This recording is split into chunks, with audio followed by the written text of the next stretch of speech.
Hello दोस्तों।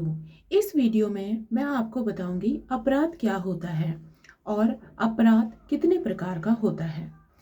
अगर आप एलएलबी कर रहे हैं तो आपने इंडियन पेनल कोड आईपीसी में भी अपराध के बारे में पढ़ा होगा और सीआरपीसी में भी आपने क्रिमिनल प्रोसीजर कोड में भी आपने अपराध के बारे में पढ़ा होगा। यहाँ पे मैं आपको दो चीज़ें बता रही हूँ विद एग्जाम्पल। अपराध क्या होता है? जब हम एक सभ्य समाज में रह रहे होते हैं, आप या हम, तब यदि कोई किसी भी व्यक्ति के द्वारा कोई ऐसा कार्य किया जाता है जो समाज में जिसकी समाज में परमिशन नहीं है, गलत कार्य किया जाता है किसी व्यक्ति के द्वारा, तो उसको हम अपराध कहते हैं। गलत कार्य कई प्रकार के होते हैं, यानी कि जब किसी व्यक्ति के द्वारा किए गए कार्य से किसी और व्यक्ति या समाज को क्षति पहुंचती है तो उसे हम अपराध कहते हैं। अब इसका उपचार क्या है? जिस व्यक्ति की क्षति हुई है वो व्यक्ति उपचार के रूप में पुलिस के पास जाता है, पुलिस से सहायता मांगता है। अपराध दो प्रकार के होते हैं, जिसमें पहले नंबर पे आता है संगीन अपराध, कॉन्जिबल ऑफेंसेस, और दूसरे नंबर पे आता है असंगीन अपराध, जिसमें नॉन कॉन्जिबल ऑफेंसेस शामिल हैं। अब यदि किसी व्यक्ति ने किसी अन्य व्यक्ति की सपोज मोटरसाइकिल या सपोज साइकिल चोर ली है तो ये चोरी का अपराध है। इसके लिए पुलिस से कंप्लेंट लिखवाई जाएगी, लिखित में कंप्लेंट दी जाएगी। जिस व्यक्ति की जो है साइकिल चोरी हुई है वो व्यक्ति लिखित में कंप्लेंट देगा। उसके बाद जो पुलिस है वो एफआईआर यानी फर्स्ट इंफॉर्मेशन रिपोर्ट दर्ज करेगी, क्योंकि चोरी का जो मामला है वो संगीन अपराध है।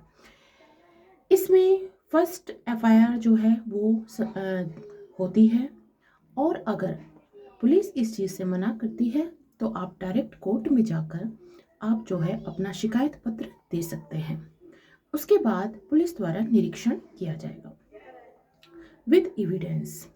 अगर आपके पास कुछ साक्ष्य हैं तो वो भी आप अपने पास रखेंगे। इसके अलावा संगीन अपराध के अंतर्गत मैंने आपको दो प्रकार के बताए हैं। अपराध दो प्रकार के होते हैं, संगीन और असंगीन। संगीन अपराध में अगर कोई व्यक्ति किसी को चोट पहुंचा देता है, यानी मारने के उद्देश्य से, जान से खत्म करने के उद्देश्य से अगर कोई व्यक्ति किसी व्यक्ति के ऊपर हमला करता है तो वो संगीन अपराध के अंतर्गत आएगा।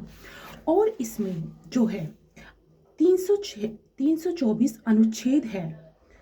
जो 324 है भारतीय दंड संहिता में आईपीसी के अंतर्गत एक्शन लिया जाएगा पुलिस के द्वारा, कोर्ट के द्वारा।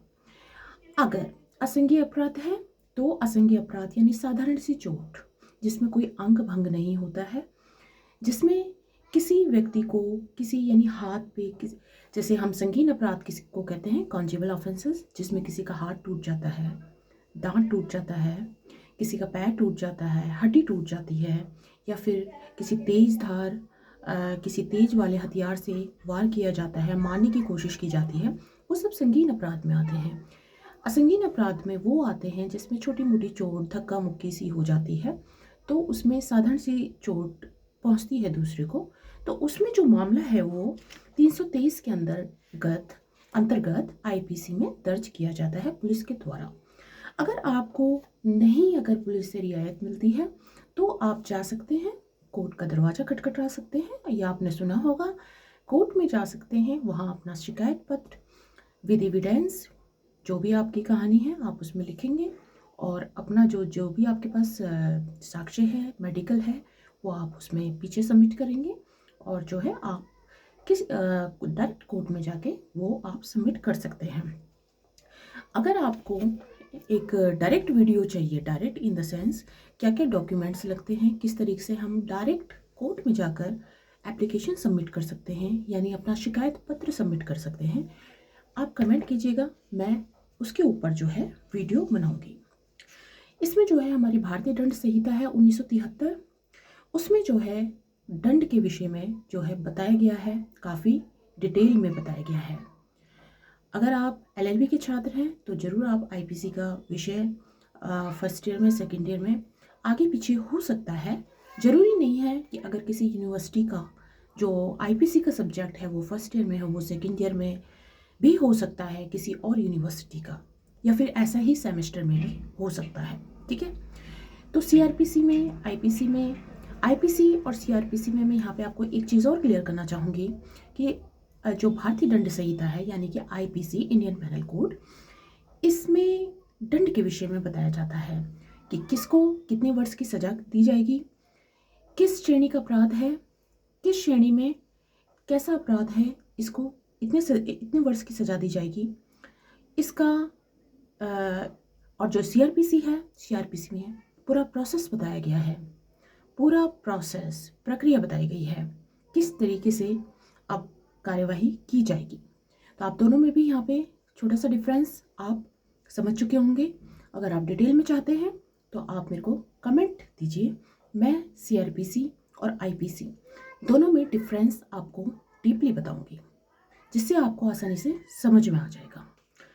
इसके अलावा इन दोनों में और कोई भी इतना, मैंने आपको यहाँ पे अपराध के बारे में बताया है और अपराध के प्रकार बताए हैं, तो आप समझ चुके हैं कि 2 टाइप के ऑफेंसेस होते हैं, कॉन्जिबल एंड नॉन कॉन्जिबल।